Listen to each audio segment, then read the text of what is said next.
Hello everyone, I just wanted to share my first initial owner's impressions of this bike. It's the Merida eSpeeder 400 EQ. The reason I'm doing this is because when I was researching the bike, I could not find any reviews, impressions other than normal press release or bike news sites just announcing the eSpeeder range.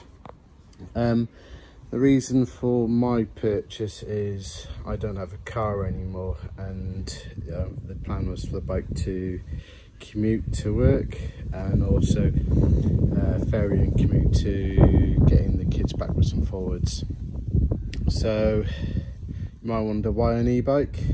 More often it's really for those occasions where you're not feeling on the ball, not 100% energy, or really bad headwind or rain, and you've just not got the energy and you just wanted something to help push you through.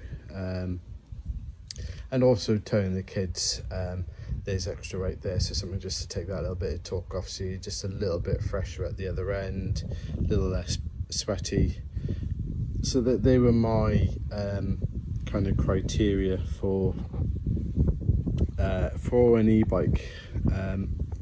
I had hoped for a drop handle one, but given the shortage of bikes and parts and all those, this kind of fit my bill. So I just want to share some of the nuances I've found and I think would be useful for other people. First off, bottle cage bosses. You'd look at the pictures and you'd go, oh, there's 4 there, but what I want to point out is this pair here are really close together. They're not the standard width compared to a normal bottle cage, so this is pretty much useless unless you want to put one bolt in on a bottle cage. I presume that's just for the range extender. The other niggly thing I've noticed is if you use this bottom cage mount, trying to get the charger in with the cage place, it doesn't matter if that's in or out, it becomes really fiddly. So I'm debating whether to take that out and just move it up to here. On the front, really nice having the light. Again, from the pictures it wasn't really clear how it was going to fix on. I didn't know if it's going to be one of those like action cam mounts, but this looks like there's a little plate underneath this front stem piece that's holding it in place. Not a big deal. I'd hoped for an action cam mount so I could put a splitter on, so I could put the light and maybe like a camera on there. It's like a pseudo dash cam. Anything else? Really impressed with the back end frame. It's really stiff. I've just repurposed an old motorcycle bag as a backpack thing. I've just realised as I was about to start this, it's pointless using a bike stand because the cabling for the motor is all on the outside, and I don't want the support brackets to interfere with that. It's a heavy bike. I was expecting it to be heavy, but not when you get it in the flesh. I wasn't expecting it to be as heavy as it was. I think on specs it's 16 kilos. Yes, the majority of the weight is around the back end, as expected for an e-motion bike.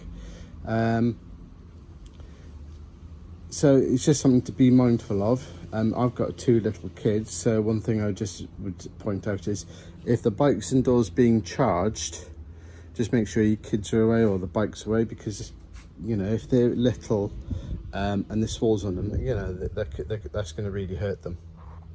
The grips, they're quite hard actually.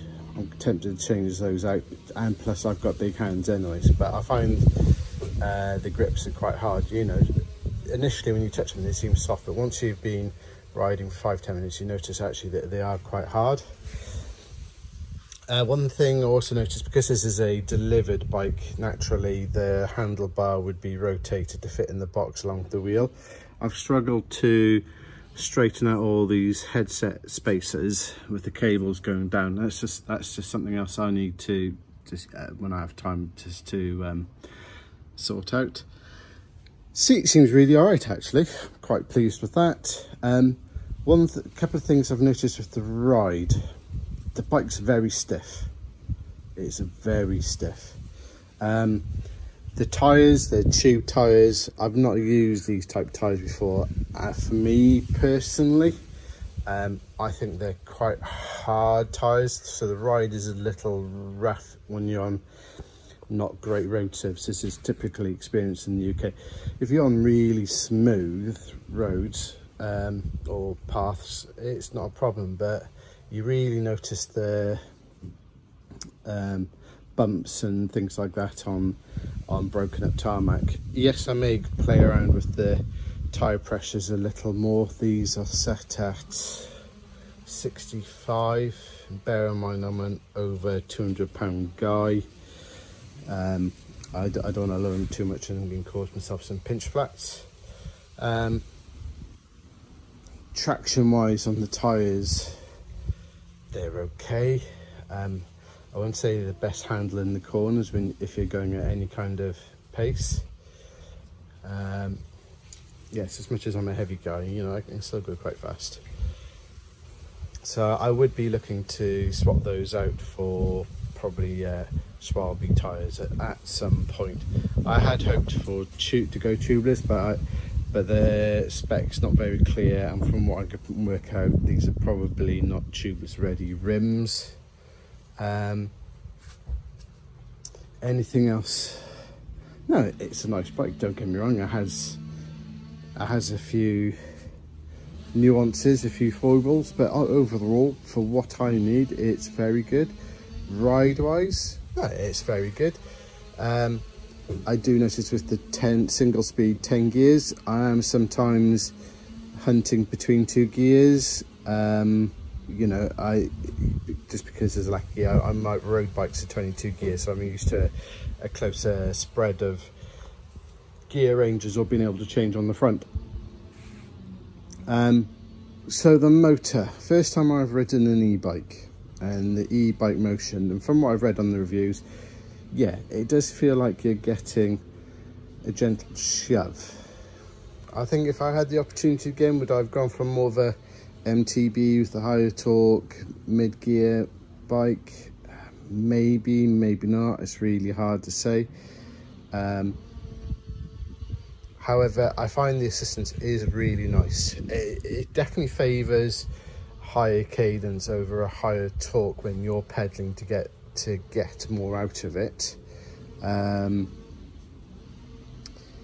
haven't got any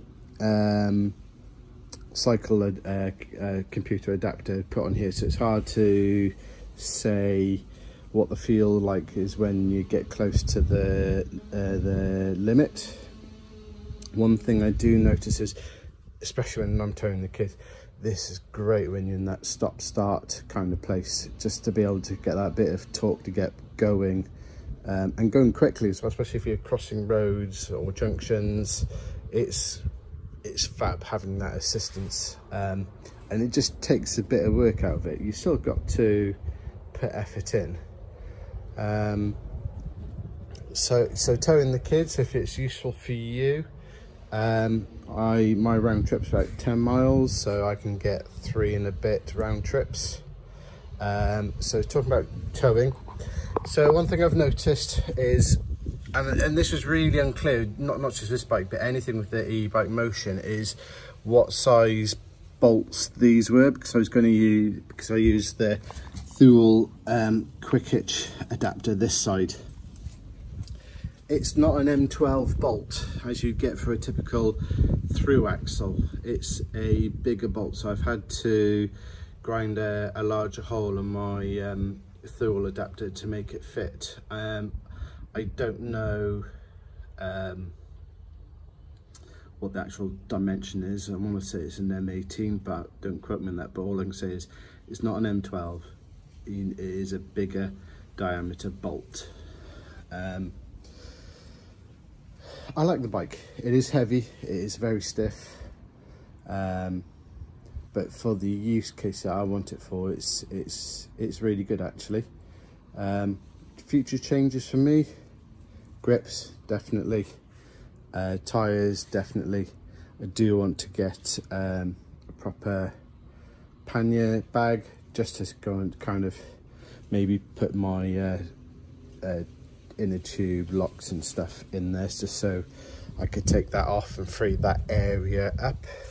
Seats actually, I'm quite surprised it's been all right. I normally wear padded shorts, but if I'm going backwards and forwards with the kids, picking them up, dropping them off, I've forgotten the padded shorts. It's all right, don't get me wrong. Seats are personal preference.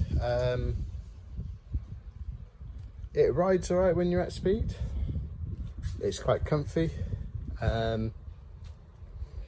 Yeah, I've got nothing more to add, but I just wanted to share these owner impressions because I've really struggled to find anything online with outside of press release materials or marketing materials. So I hope this is of use to someone.